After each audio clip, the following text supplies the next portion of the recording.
మునుపు మనం ఎవరి పిల్లలం అంటే అపవాది పిల్లలము. కానీ మనకున్న గొప్ప ఆశీర్వాదం ఏంటంటే ఏ రోజు నువ్వు యేసు యందు విశ్వాసం ఉంచావో ఆ రోజు నుంచి నువ్వు ఎవరి పిల్లలవో తెలుసా? నువ్వు దేవుని పిల్ల.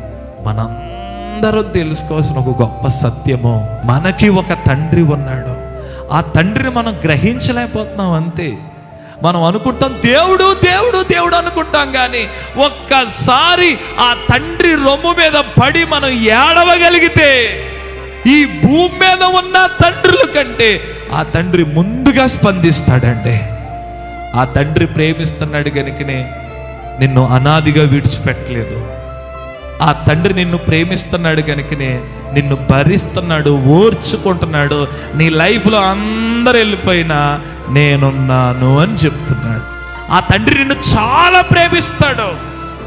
ఎంత ప్రేమిస్తాడంటే నిన్ను ఈ భూమి మీద ఎవరు ప్రేమించలేనంతగా ప్రేమిస్తాడు.